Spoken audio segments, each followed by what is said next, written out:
Hello.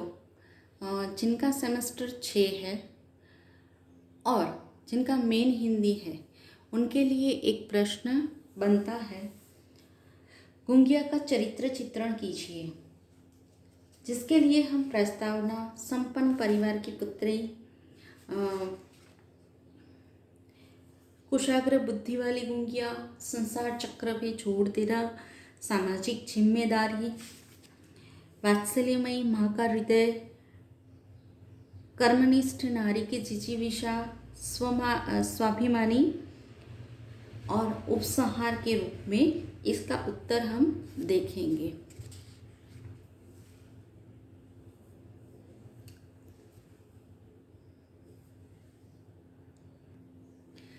जन संघर्षों का साहित्य पर गहरा प्रभाव पड़ा और यथार्थवाद की प्रवृत्ति कहीं अधिक परिपक्व और पुष्ट हुई।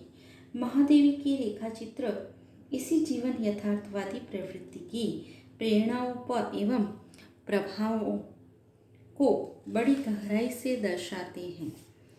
इस बात को रेखांकित करने की जरूरत नहीं है कि इन रेखाचित्रों के ये पात्र प्रायः दलित, वंचित और पीड़ित सामाजिक समूहों के बीच से आते हैं। निर्धन, विपन्न और प्रताड़ित चरित्रों का एक विशाल भंडार महादेवी की गद्य कृतियों का प्राण है। शोषण और रूढ़िवाद, उत्पीड़न और अंधविश्वास, सामाजिक असमानता और सड़े गले रीति रिवाज के चुंगल में फंसकर तड़फड़ाते हैं तथा उनकी पीड़ा आपको बेचैन कर देती है।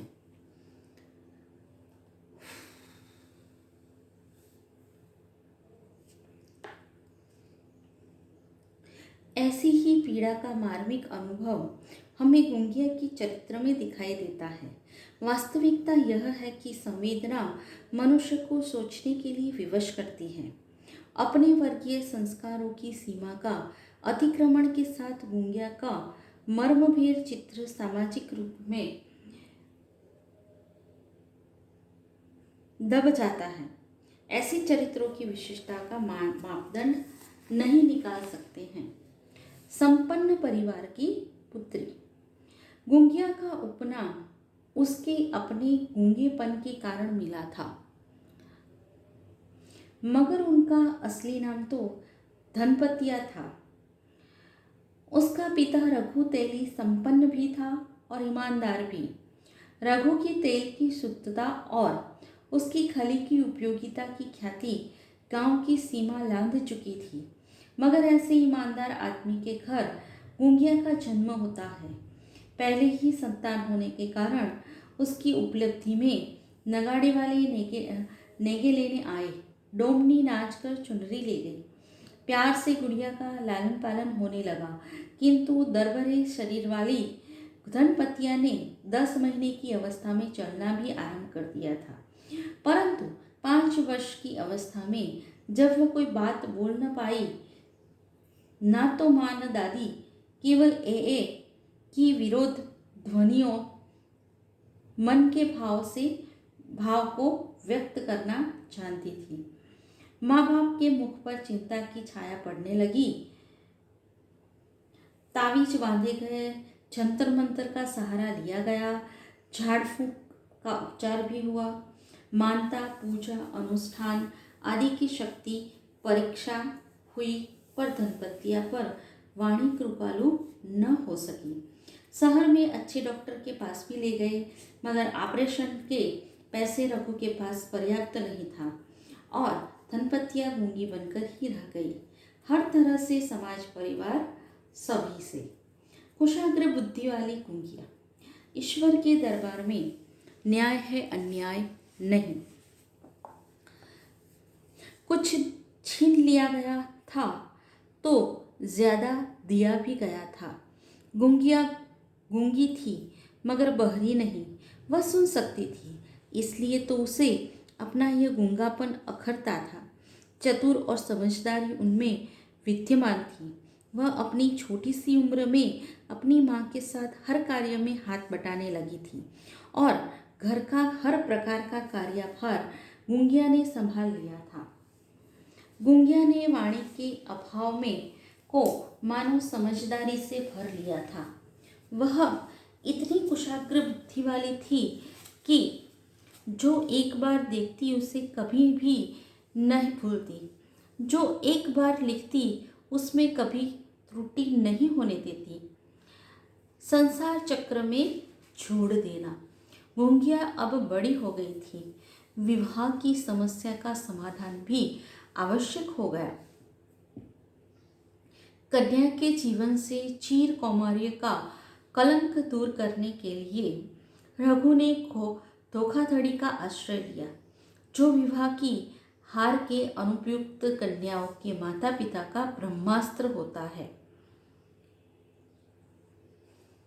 दूरस्थ गांव में छोटी कन्या की सगाई करने के उपरांत विवाह के अवसर पर मंडप तले गुंगिया को बैठाकर शेष विधि संपन्न कर दी, मगर ससुराल वालों को असलियत का पता लग ही गया।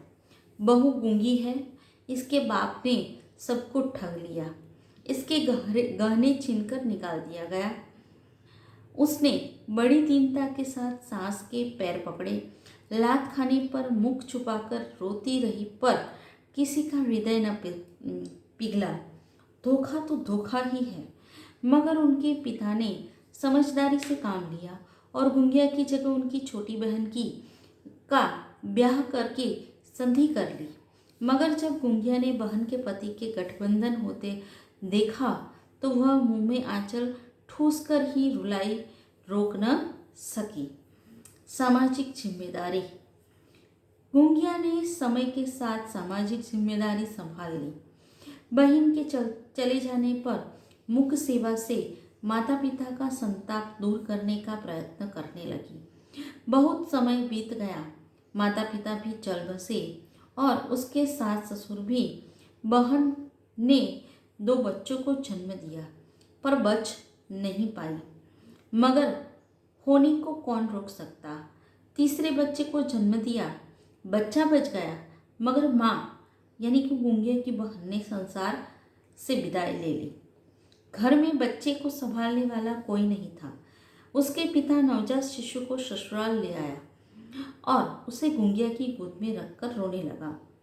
बच्चे में न जाने गुंगिया को क्या भाव पैदा हो गया कि उसकी माँ ही वह बन गई।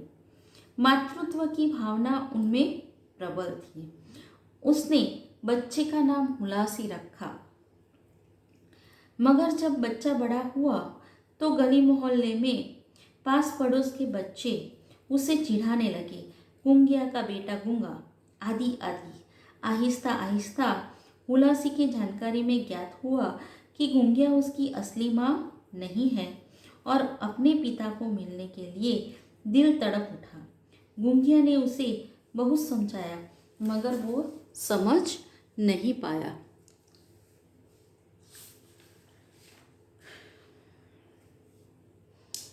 वात्सल्यमयी माँ का हृदय। गुंगिया ने हुलासी के लिए कुछ भी कसर नहीं छोड़ी।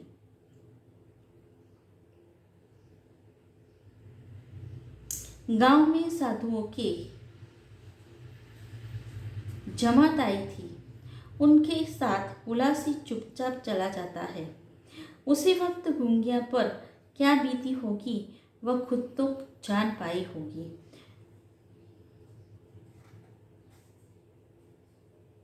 महादेवी के पास आती जाती रही।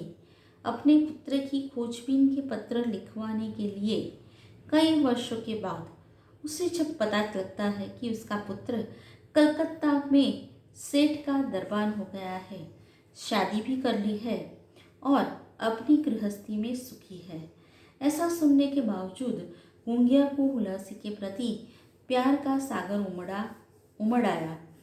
वह लेखिका के पास हुलासी के समाचार भेजने के लिए खत लिखवाने आती है।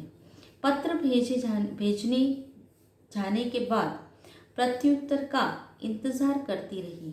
इंतज़ार करते करते बीमार हो गई। फिर भी हुलासी के वापस लौटने की एक आशा बनी ही रही। लेखिका जब भी मिलने के लिए आती तो संकेतों के माध्यम से हुलासी का हाल हवाल पूछती रहती। कर्म कर्मनिष्ठ नारी की जिजीविषा। कर्म मनुष्य को कठोर शरीर और मजबूत मन से मजबूत बना देता है। कर्म की आग में मनुष्य परिपक्व हो जाता है। गुंगिया भी कर्मनिष्ठ होकर हालात में परिस्थितियों के साथ लड़ती रही।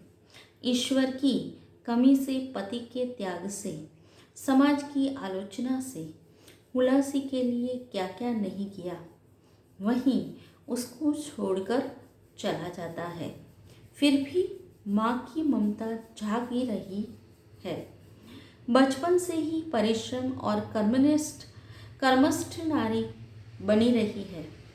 किसी प्रकार से हुलासी को कोई भी वस्तु की कमी महसूस नहीं होने देती।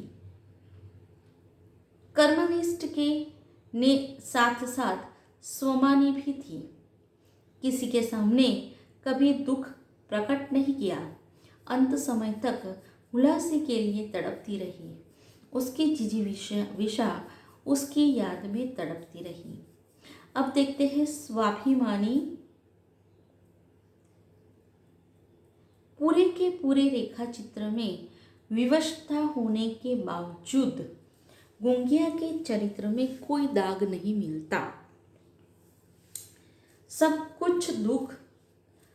सब दुख झेलती रहती है। न तो किसी के सामने झुकी और न किसी के आगे हाथ फैलाया, न किसी के सामने दुख को व्यक्त किया। चुपचाप सांसारिक भार को सहन करती रही। एक बार जिस पति ने उसे अपमानित करके त्याग दिया था, उसने फिर हाथ बढ़ाया नए संबंध का, मगर धनपतिया ने एक बार के अनुभव को देख लिया था। स्वार्थ मनुष्य को अंधा कर देता है। आज उसका विवश है, इसलिए हाथ बढ़ाता है। उसको चुपचाप सब कुछ कह दिया और अपने स्वाभिमान को बनाए रखा। नारीत्व की आवाज़ कई बार छटपटाती रही, मगर नारीत्व गूंगेपन में खो गया। वह सबको प्रभावित भी करती रही। यह है विधाता। मनुष्य सोचता क्या है और होता क्या है, वह हमें गुंगिया के मौन में दिखाई देता है। उपसंहार के रूप में हम कह सकते हैं कि इस प्रकार समाज की अनेक खोखली मान्यताएं, रस्म रिवाज, दिखावापन आदि का ख्याल आता है। मनुष्य ऐसे लोगों के साथ कैसा कैसा व्यवहार करता है।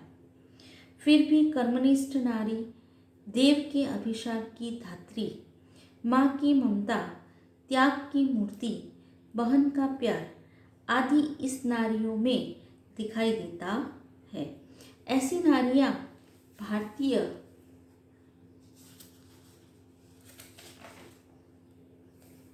पर्दे पर कम है। हुलासी को भले जन्म न दिया हो, पर माँ का प्यार भरपूर दिया था। गुंगिया दरअसल स्थापित प्रतिमा थी, जो समाज को सहनशीलता का संदेश देती है, दुख झेलने की बात करती है, समर्पण का भाव रखती है। महादेवी ने गुंगिया के माध्यम से सारी की सारी वेदना हमारे सामने रख दी है। यहाँ यह प्रश्न पूर्ण होता है। इसके माध्यम से हमने गुंगिया के चरित्र की विशेषताएं बताई है, ना कि गुंगिया रेखा चित्र की, अर्थात गुंगिया पात्र की यहाँ पर विशेषताएं बताई गई है। यह प्रश्न यहाँ पर पूर्ण होता है।